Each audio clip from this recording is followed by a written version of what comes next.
Hello and welcome back to the world of the spirit consciousness. This is the last section in the ninth module of the astral body and other astral phenomena. In this particular section, we will be discussing continuity in consciousness. Diving straight in, the subsections are purification is a must for continuous consciousness. Aspirants who are ready are helped to move to the next level. There are certain key requirements for continuity of consciousness. We shall discuss those. There are methods to move across various planes which will be discussed. Complete command over astral body comes with significant powers. There are other ways in which astral body may be projected that will also be discussed and seen the projected astral body. Coming to the first part, purification is a must for continuous consciousness. So to proceed in smooth consciousness from one body to another, for example, from the physical to the astral or vice versa, it is mandatory that the connection between the bodies is well developed, as we noted earlier. Most people are not aware of these connections, and the connections are not proactively activated. The condition of such connections can be compared to the rudimentary organs of the physical body. So they have to be actively utilized to become developed. This can be done when a person focuses their attention upon them and by using their will. It is the will which frees and leads the Kundalini. However, the thorough initial purification of the bodies is a must, otherwise, the Kundalini is a damaging instead of a vitalizing energy. Therefore, all the occult teachers emphasize on the importance of purifying prior to performing true yoga. So, aspirants who are ready are helped to move to the next level. So there are those who are looking for opportunities to help sincere and selfless people. A person who has developed themselves enough to be fit for receiving help to activate the connections is always helped in due course by such people. Therefore, at one point of time, the individual will suddenly find themselves escaping the physical body while wide awake.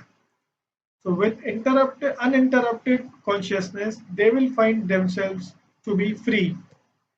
Traveling from one body to another becomes more familiar and easier with practice, and the development of these connections closes the gap between the astral and physical consciousness, thereby promoting continuous consciousness.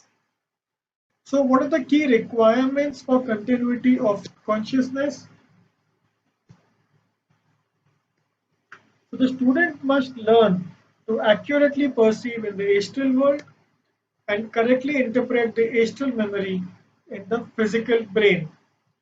To help the individual in the above, he or she is prepared to bring the consciousness from the physical world to astral and mental world and then returning without any interruption. Memories tend to be lost or altered during the gaps in consciousness on several planes unless consciousness is thus carried. So when the person has obtained the power to carry the consciousness across the planes successfully, they can benefit from all the astral powers. So while asleep, in trance, or even when wide awake in normal physical life. To allow the astral consciousness into the physical consciousness, the pituitary body must be more advanced and the fourth spirale in the atoms should be made perfect. So the methods to move across the various planes. So the regular process of transferring consciousness is from one subplane to another of the same world. For example, from astral atomic to the lowest subplane of the mental. There is an additional link which may be called the atomic shortcut which exists. So if the atomic subplanes of the astral, mental, etc. are imagined as lying next to each other, alongside the rod. The subplanes can be imagined as dangling loops from the Lord, like a string somewhat wound around the rod. Therefore, to travel from one atomic subplane to another, the person can either move along the rod as a shortcut or repeatedly move up and down the dangling loops which represent the lower subplanes. Usually, our our thought process continuously flows from the subplanes, but certain genius or bright ideas are from the atomic subplanes only. So let us explain this with a brief diagram. So consider this these as various planes: astral, etheric, and let us say mental. So these are connected by a rod, which is the atomic subplane, and these have the various subplanes within them.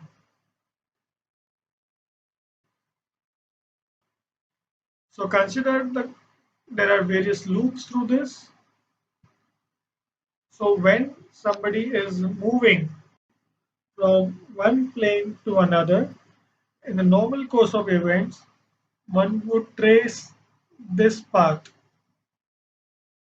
which is what has been referred to as repeatedly moving up and down the dangling loops, which represent the lower subplanes. Or the person can move straight from here to here. So this obviously is a much faster way to go about it. So a third possibility exists connected to the relation of our planes with the cosmic planes, but it is too difficult to explain in a course which intends to focus only on astral plane and its phenomena. To recollect the past life memories, only continuous consciousness between several planes again is not enough. So for the same, a much higher advancement is needed, and it is not important to deal with its characteristics right now. So complete command over the astral body comes with significant powers. So a person who has obtained complete command over the astral body will be able to exit the physical body and travel to faraway places anytime she or he wants. Sensitive people and mediums unknowingly project their astral bodies when they slip into trance. Often when they are out of the trance state, they can't remember the experiences. People who are trained can leave the physical body and travel to a great extent away from it, and they can also bring complete and descriptive memories of the experience obtained. So there are other ways in which the astral body may be projected. So let us quickly look at those. So at the time of death, the principles become loose.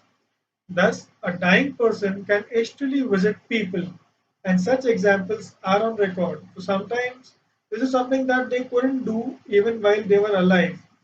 So a thought form creates a similar phenomena which has been discussed in the module on thought forms. So diseases also sets the astral body free.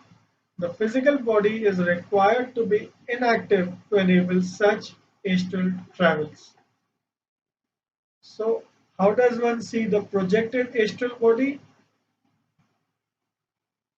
So an astral body projected can be visible to sensitive people or to people who are in an unusual nervous state by chance. So if an individual knows the process, they can densify the astral body by attracting nearby physical matter into it and materializing enough to be seen physically.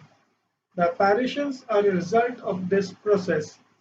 Hence, people who are physically absent are still seen by normal sight by friends. So this, my dear friends, brings us to an end in the chapter on continuity in consciousness, and therefore this module of dreams and continuity in consciousness comes to an end. Our next module is again a very fascinating subject which deals with after death life. See you there.